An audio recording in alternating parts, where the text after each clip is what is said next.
Hey guys, today we're going to be talking about exponential regression equations, which basically means we're going to be taking a set of data and putting it into a calculator and letting it calculate an equation that represents that data. So with these, it's talking about exponential decay in this scenario. So it tells you that you have a box with 1,000 coins, you shake it up, and the only coins that land heads up are returned to the box, and the rest are taken out, and the process is repeated. And this table shows how many coins are returned to the box after each time that you shake it. And it wants you to write an exponential regression equation. It says round to the nearest 10,000th. I'm just going to mark that out. I'm not really worried about where I round it to. And then use the equation to predict how many coins would be returned to the box after the 8th trial. So that means whenever we're predicting, we're going to take the equation that we got and then plug a number back in. And so this one's going to be after the 8th trial, so the number we'll plug back in will be 8. But before we do that, we have to actually find our regression equation, which if you're using a TI-84 calculator, it's a bit of a process to do it, but that's the process that I want to go through to show you guys how you would be finding these equations. So first I'm just going to write the steps out and then I'm going to go through them on the calculator so that you can see them. So the first thing that you do is you press stat and then you press the over arrow to go, oh, I messed up. Before doing that, you press stat and then you press enter on edit. And then you enter the data into L1 and L2. So whenever you're given these data tables, you'll always have 2 columns or 2 rows. And so the first one is going to go into L1 and the second one is going to go into L2. So all of the 0, 1, 3, 4, 6, all of that's going to go into L1, and then in L2 is going to be that second row. Then once you've got the data entered, the second step is to press stat again. And then this time you're going to press the over arrow to go to calc. And then you can either press the number 0 or just scroll down. But that's going to be, you're going to be choosing EXP reg. I'm sorry for my handwriting. I'm not sure why my pen doesn't want to cooperate right now.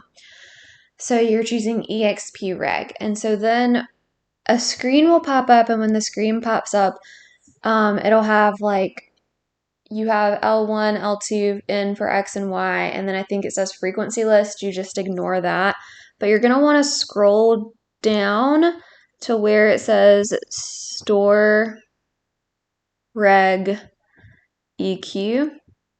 And in that, you have to get Y1 in there. So to get Y1, you go to vars, which stands for variables. You scroll over to yvars, and then you're going to press enter twice. And so the first thing under yvars, I think it says function, and you press enter, and then it'll pop up and it'll say Y1, and you press enter again. And then after that, you just hit calculate, and an equation will come up for you. So I'm gonna go ahead and do that on my calculator here so that you guys can see the whole process. So first I said you're gonna go to stat and then you're gonna click enter on edit. And then here's my L1 and my L2 list. So I need to enter these numbers in L1 and L2. So my first row is gonna be L1, so 0, 1, 3, 4, and 6. And then I'm just going to scroll over to get to L2, and I'm going to enter those numbers in L2. So 1,000, 610, 220, 132, and 45 goes in L2. So now I've got my numbers entered, so I need to actually calculate my equation. So I'm going to go back to stat, And this time I scroll over to calc. And then I'm just going to scroll down to show you guys where EXP-reg is, and it's down there at 0. So you can just press the 0 button, or you can scroll down and then press enter for EXP-reg. And this is what pops up. So for X list, you've got L1, Y list, you've got L2. That'll come automatically in there. Frequency list, just ignore. And then for store reg EQ, we want to store our regression equation in Y1 so that we can see it on a graph. So we're going to hit vars, and then you're going to press the over arrow one time to get to Y vars and press enter twice. And now we have Y1 in there. And then we're going to hit calculate. And it gives me an equation. So my equation, it says y equals a times b to the x. So that's the basic exponential equation that we were using yesterday. And then we have a is 1018.28 and b is 0.59. So I'm going to pause this and get this screenshot into the lesson for us so that you guys can see that. Okay, so then we need to actually write out the regression equation.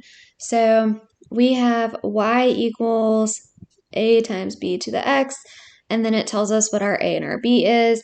So we're going to have y equals a is 1018.28, and I'm just going to round to 2 decimal places, times 0.596. I'm going to round to 3 in this one because it'll be easier. 597. And then raise that to the x power. So that's our first step, is finding that regression equation. But then I want to show you how you can see that on the graph. So the first thing that you're going to have to do is turn the stat plot on. So to do that, you're going to have to hit second y equals, and then turn the stat plot on. And I'll show you what I mean by that. And then the next thing that you're going to do is hit zoom 9 so that you can actually see your points on the graph. Zoom 9 is stat. And so since we just entered all of that information, that's where that'll plot the points on the graph. That plots the stats that you just entered. So that's what we're going to do. So we're going to hit second y equals, and then it says plot 1 is off. So we're going to hit enter right there and turn that on. So now we have plot 1 on. And then I'm going to go to zoom, and I'm going to hit 9 for zoom stat. And you can see all of those little points on there. So those are the actual points that we entered in L1 and L2. And then this curve that's coming through here is our actual equation that we stored in Y1. So whenever we did that store reg EQ and we hit vars and then went to Y vars and did all of that, that's where that showed up. So if I go back to my graph, you can see all of that clearly. So then the next thing that it asks us is to predict how many coins would be returned after the 8th trial. So to make predictions, what I normally prefer is for you guys to go to the table and find where x equals 8 in the table. So to get to the table, you would hit second graph, and then you would scroll to find your answer. So let's do that first, and then I'll do it in a different way too. So we're going to go back to our calculator again, and then we're going to hit second graph to get to our table. So now we have a table of values. So as we scroll through here, that the X column, that's going to be after each trial, and the Y column is going to be how many coins are left. So if we scroll down to where X equals 8, then that'll be predicting how many coins are left after the 8th trial, and it's predicting about 16.4 coins. So for that, you can just write like y equals 16.4 coins after 8 trials.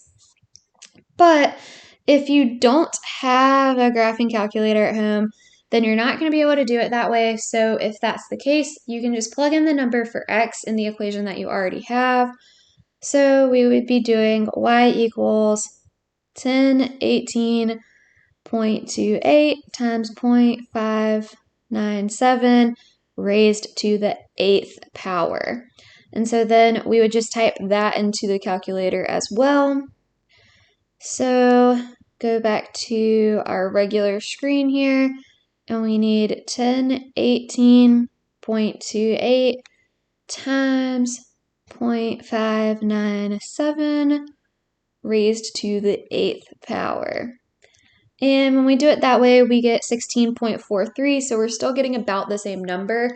Sometimes that, it doesn't work out perfectly. There'll be slightly different numbers, and so that's why I like for you guys to go to the table. But if you don't have a graphing calculator at home, I'm not going to be as strict on that this year, just because I know you may have to just plug in a number. So we have 16.43 this way. So either way, you're getting about 16.4 coins after 8 trials. So then I told you guys that we would try to do this in a different way too for those of you who don't have a graphing calculator at home. So I have on your weekly assignment calendar, I posted something called a free online regression calculator. So if you go there, it'll bring you to this website. And so right now, the link that I gave you sets it up for exponential regression. You can see over here on the side, it has a lot of other types too. But right now, we're going to clear out the numbers that are in there, and then we want to make a new list for X and Y. So this is kind of like the step where you're entering L1 and L2 in a regular calculator. So I'm going to go ahead and enter the numbers in so you guys don't have to sit through that part. Okay, so that part was really simple. I just clicked in the numbers and entered them with my keypad, and it came out like this. So then the next thing is you're going to hit execute. Whenever it executes, it gives you this stuff right here. So for mean of X and mean of Y, that is not something that you guys need to worry about at all. The correlation coefficient is a little bit relevant, but honestly, not yet, not in this unit, not at this moment. But A and B, this is the part that's going to be super important. So if you look back up here, you have Y equals A times B to the X, just like we had in the calculator. And so then it gives you A and B down here. So you would have Y equals 1018.28 times B, which is 0.597 again, raised to the X power. So you still have to write out the equation using this and then using your A and B. But this method of it works a little bit faster in my opinion. So if you want to use our regression calculator that is linked on the assignment calendar, feel free to do that as well. So then I want to go through one more example for you guys to see before letting you guys practice this on your own. So it's asking you to calculate exponential regression for this set of data and use the equation to determine when the whole bacteria present, the number of whole bacteria present when X equals 6.5 hours. So X is representing hours, Y is representing bacteria present. So we're still going to use the graphing calculator to do this one, just so that you guys can see that process again. So I'm going to go back to where I was on the calculator. I'm going to clear out what I had, and I'm going to go to stat edit again. And then in this case, this time we already have numbers in here. So to get those out, I'm just going to scroll up and press clear and then press enter. And that'll clear out what's in my list. So I'm going to scroll over to L1, go up so that the actual L1 is highlighted, press clear, and then press enter. And then I need to enter my new numbers. Again, I'm going to just pause and do that so that you guys don't have to sit through it. Okay, so I have all of my data entered. I will say whenever you're doing this part, please like double and triple check and make sure that all of your numbers are correct, because if one number is off, it's going to mess up your whole equation and everything. So then I'm going to go back to stat. This time I'm going to go over to calc, and I need to scroll down to expreg, or I'm just going to hit 0 this time because that takes you straight to expreg. Then for store regression equation, I'm going to go to vars for variables, over to yvars, press enter on function, and press enter on y1. And then I'm going to scroll down to calculate. And this is my equation this time. And so I'm going to just get a little screenshot of that real quick so that I can put it in again. Okay, so now I want to write out my regression equation. So I'm going to have y equals a, which is 999.9725 times b, which is 1.0493, and then raised to the x power. And so then we want to know, using this equation, determine the number of whole bacteria when x equals 6.5. So I'm just going to plug 6.5 in for x, and I would have y equals 999.9725 times 1.0493 to the 6.5 power. And I'm going to come to my calculator and type all of that in. So I would have, I'm just going to clear that off the screen, and I would have 999.9725 times 1.0493, and then raised to the 6.5 power. And that would be about 1,367.21. And then it says whole bacteria, so I guess I need to round that to the nearest whole number, which would be 1,367 bacteria would be present. So that's about it. It's basically just going to be like entering these numbers into the lists and then using that to calculate the equations, and then using the equations to find or to predict when certain things happen. So if you have any questions about it, let me know, or if the regression calculator online isn't working for you, or if like you still need a calculator or something like that, let me know that as well. But there are enough different resources that hopefully you can like find something that works for you. But that is about it for exponential regression.